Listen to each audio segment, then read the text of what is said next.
for joining us here again at Bitcoin Exchange. This is Jay. In this video, I'm going to answer a question a subscriber asked about my opinion on the best way to secure your Bitcoins, your crypto coins, into a wallet system. What's the best way? Well, first of all, it's a wonderful question, and it's an important question, because when you buy your Bitcoins, you're going to need to secure them somewhere, and the wallet is where your Bitcoins are being held. So a Bitcoin wallet can be found, number one, let's say you have a Coinbase account, which is an exchange that deals with Bitcoin, Ethereum, and Litecoin. When you buy Bitcoin or Ethereum or Litecoin on Coinbase, you have a wallet that goes into. When you use blockchain, you can transfer your Bitcoin into your blockchain wallet. That's an online wallet. Then there's wallets that are on the market exchanges. So Bitfinex, you have a wallet there. Bittrex, you have a wallet there. Poloniex, you have a wallet there that you're using to trade with. And so now when you're doing your trades, that's fine to have your crypto in that wallet. But I would suggest when you're finished with your trading, unless you're an everyday trader, that you would pull your coins off of that wallet, off that exchange site, and put it into a more secure location, because exchanges have known to be hacked. Several of them have been hacked, and there will be more hackings in the future, and you don't want to lose the valuable coins that you have bought or gained in your trading. So now you also have wallets that are on your telephone, whether it's an Apple iPhone or it's an Android type phone. There are wallets that are applications that you can download and save your Bitcoins or your Ethereums or your different altcoins into that kind of a wallet as well. But if you've ever watched any of John MacAfee's interviews, John MacAfee being of McAfee Antivirus, if you ever watched any of his interviews, he'll bring up from time to time this very issue, and the fact that when you visit different sites, and he uses pornography as a site, not that everyone goes to that, but there's several other sites you could go to. He references that particular site. Then they will download onto your computer while you're on these various sites. Hackers they actually pay millions of dollars a year to have the sites allow them to download their keystroke software onto your computer or onto your phone. And then what that does is when you're on your wallet and you're typing in your password or putting in your seed code, it is logging the different keystrokes. And now it has a visual of your screen with the different keystrokes, and they can go in at any point and then open your wallet up and take whatever you have out of it. Now, they're not going to do that, and the reason they haven't done it to you right now is because they don't do it one at a time. They'll hit 100,000 at a time, and then they'll pull it off. And then after it's finished, then the white hats will go in and figure out how they did it and create a way for them not to do it, and they'll go on to find another way of doing it. So they're not done it to you by chance, but they are going to do that in the future. And so the keystroke issue is an issue that I think you need to be aware of. And so do your homework and research some of the things that John has said out in some of his interviews. That being said, you don't want to hold your Bitcoin or your altcoins onto any exchange. You don't want to hold it long term on any a wallet that is on the internet or on your phones. You're going to want to put it into what's called a cold storage wallet. And I have picked up the top three here that we can look at. The first one is, I'm going to use here, is the Ledger Nano, if you would. This is their website here, ledgerwallet.com. And they go through, this thing will slide through here. They have a wallet now for Ripple, which is a cryptocurrency. And then they will also, I don't know if this thing plans on moving. There's your information here that talks about how to get your wallet and all the different things. You can go on here and look at this on your own leisure, but they have several kinds of Bitcoin wallet. They have a Ripple wallet, and it's a pretty secure wallet that you download off the internet. You take your coins and download them onto this wallet and then pull that off the web completely, and that is by far and away what's called a cold storage way of having your wallet and your cryptos held in cold storage. It's a vault, if you would. Here's another one. It's called Keep Key, and I own one of these, and I really like it because, number one, it's also cold storage. It's a well-made unit. And right now they're holding Bitcoin, Ethereum, Litecoin, Dogecoin, Dash, Namecoin, and more coming soon. And when I got into IOTA, I asked them at Keep Key, are you planning on putting IOTA in as a feature to be able to store the IOTA on that Keep Key? And the answer was yes, and we will let you know when we get that completed. And you can buy them for about $100. Here's a little thing that says get yours now for $100 through Amazon.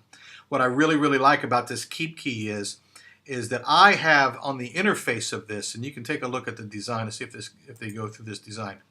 Here you go. On this interface, there's your seed.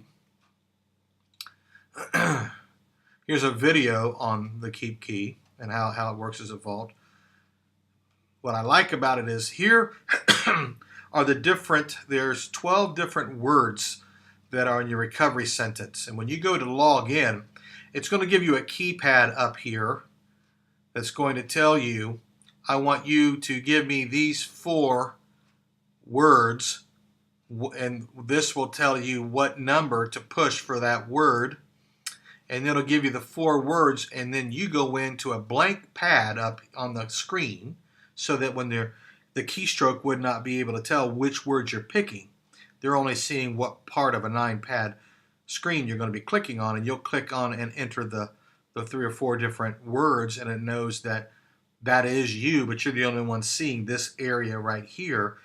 So a keystroke software cannot tell what words you're picking. They're only telling what position on a number pad at that particular time that you're hitting.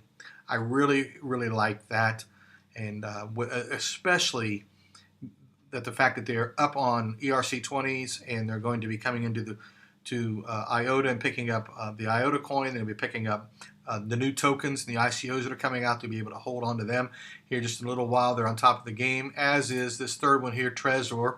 This is Trezor.io, and this is the Bitcoin wallet, and this goes for like it says 89 euros. It's about $125, I think it is, for this particular wallet. It does the same exact thing, although they also have a Trezor wallet for ERC20 tokens, but it is online right now. It's in the beta process, and you can download it onto your computer, but it's not going on to this device here as of yet. Now, given them 6 months, and they will have their new system where you can download the software onto the main drive here, and then you can move your tokens and your ICOs as well as your other altcoins onto this Bitcoin wallet here, the Trezor. All 3 of these are great wallets. My 2 top favorites, the Trezor and the Keep Key, because they both have that keystroke software protection against hackers finding out your password and your combination to this vault, if you would understand it that way. So these are the 3 that I would go for, but I would absolutely, without question, I would keep I keep my main Bitcoin, main altcoin vault offline in cold storage because it cannot be hacked at that point. I can take it anywhere in the world, and even if I'm on a computer that has a virus, I can still open that thing up and move my monies onto an exchange and exchange it to USD or however I want. I can get into my Bitcoin. So if I'm living here in Ohio and something happens here in Ohio and the grid goes down for whatever reason, I can make my way over to another country and get back online and get a hold of my Bitcoins and still have my finances. So this is absolutely the 2 finest here, Trezor and their Keep Key, in being able to take that wallet with you and not having it vulnerable and open for a hacker to steal your hard-earned cash, your hard-earned crypto monies. So this is the answer to getting yourself set up to where you're as safe as you can possibly be, and then build your wealth. And then I'm going to tell you that if you're involved in any of the trading, like our team is in trading right now, that you're going to end up with hundreds of Bitcoins. You're not going to want to put them all on one particular wallet, because if you lose a wallet, you don't want to lose your entire vault. You don't want to lose your entire vault.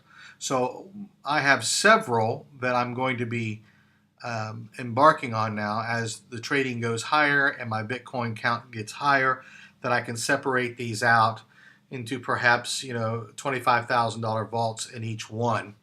And that way, if I lose one, I've not lost my entire net worth, if you would, in the crypto world. So I would, start off with one, find out how you like it, make sure it's going to be able to handle the tokens. If you're into ICOs and tokens, make sure it handles the cryptocurrency that you're involved in. Usually it's Bitcoin, Ethereum, and others, and they will certainly handle all of that. And then as you're growing in this and taking opportunity to invest into making a financial fortune, you're going to want to have more than one of these so that you can lay out a different amounts in each wallet, so that if you happen to lose one or it gets stolen, that you can go and recover it. If it's stolen, if they don't have your seeds, you can go in and recover your monies. But I just don't put all my money in one basket. That's what Mom always said, never put your eggs all in one basket, because you drop the whole basket, all the eggs crack. Well, the same thing here. If you put all your money on one wallet and you somehow lose that wallet or it's stolen, then you've lost your entire fortune. So these are the best way to store your money long term, is cold storage. And I'm telling you, with keystroke capabilities and what McAfee is saying, he's absolutely right. You want to protect yourself as best you can. So that's what this video is for. There's your answer. I would go with either the Trezor or the Keep Key, and finally in the third position would be the Ledger Nano, in my opinion. But this is the way to hold your cryptocurrencies as securely as possible for the long term. Okay, do me a favor. Thanks so much for listening. Hit that subscribe button and leave us a comment. Throw us out a comment. Let us know what you think about these videos. If there's something you'd like to have answered, just leave it out there for me, and I will answer. I answer every comment that I can possibly get to, and we will see you in the future.